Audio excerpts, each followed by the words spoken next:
வணக்கம். இன்றைக்கி நம்ம குட் மார்னிங் சொல்லணும் அப்படின்ற ஒரு பழக்கமே நிறைய பேர்கிட்ட மறந்துருக்குன்னு நினைக்கிறேன். இப்போ இருக்கிற சின்ன பசங்கள்ட்ட எல்லாம் மறந்துருக்கு. அந்த காலத்துலலாம் நம்ம பொதுவாக யாரை பார்த்தாலும் ஒரு மரியாதை கொடுப்போம். வாங்க காலையில் எழுந்திரிச்சோன்னே போனோன்னு அப்படியே ஒரு புன்முறுவலோ வாங்க நல்லா இருக்கீங்களான்னு கேட்போம். அதெல்லாம் இப்போ ரொம்ப குறைஞ்சிருச்சுன்னு சொல்கிறேன். எல்லோரும் அப்படின்னு சொல்ல வரல, நிறைய பேர்கிட்ட அது குறைஞ்சிருக்கு.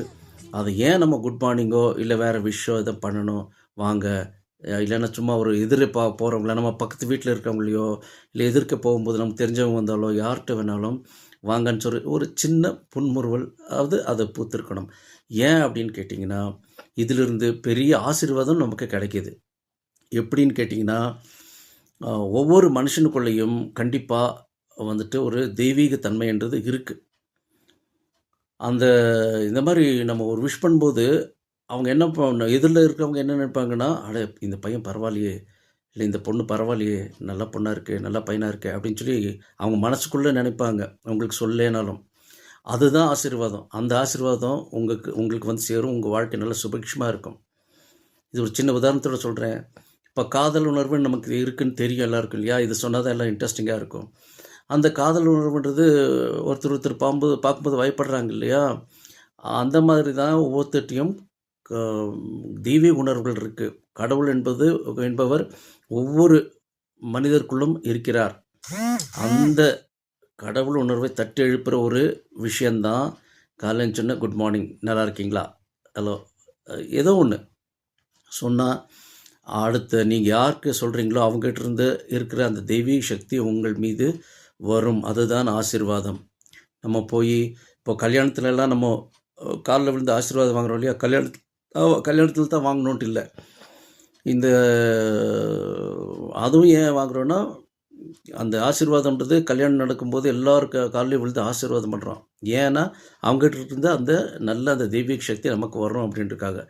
கோயிலுக்கு போய் விழுகிறோம். ஏன் அப்படின்னா, நமக்குள்ளேயே கோயிலுக்கு ஏன் நிறைய பேர் நம்ம போகிறோன்னா, நமக்குள்ளே அந்த தெய்வீக உணர்வுகள் இருக்குது. அதுதான் நம்மள அந்த கோயிலுக்கு எடுத்து போய் விடுது. போய் சாமி கும்பிடணும்னு சொல்லி. அதே மாதிரி தான் ஒவ்வொரு மனுஷனுக்குள்ளேயும் அந்த தெய்வீக உணர்வு இருக்கிறதுனால தான் ஒவ்வொரு மனிதனையும் நம்ம மதிக்க கற்றுக்கணும்.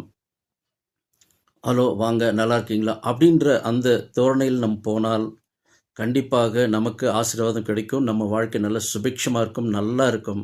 அதனால் இதை கற்றுக்காங்க.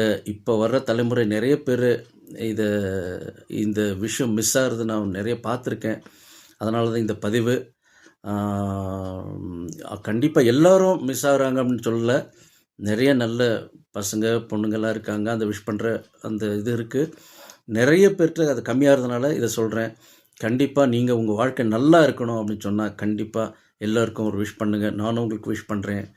அதே மாதிரி நம்ம சேனலை வந்து சப்ஸ்கிரைப் பண்ணாதவங்க கண்டிப்பாக சப்ஸ்கிரைப் பண்ணுங்கள். இந்த மாதிரி நல்ல நல்ல விஷயங்கள் கண்டிப்பாக உங்களுக்கு வரும். அந்த கடவுளுடைய ஆசீர்வாதமும் உங்களுக்கு கிடைக்கும். நல்லா இருந்தால் கமெண்ட் பண்ணுங்கள். கண்டிப்பாக அடுத்தடுத்த வீடியோவில் நல்ல நல்ல விஷயமாக உங்களுக்கு நான் சொல்கிறேன். இன்னும் நான் பிடிச்சிருந்தானாக்கா கொஞ்சம் ஷேர் பண்ணி விடுங்க. எல்லோருக்கும் தெரியட்டும். எல்லோரும் நல்லா இருக்கட்டும். வணக்கம்.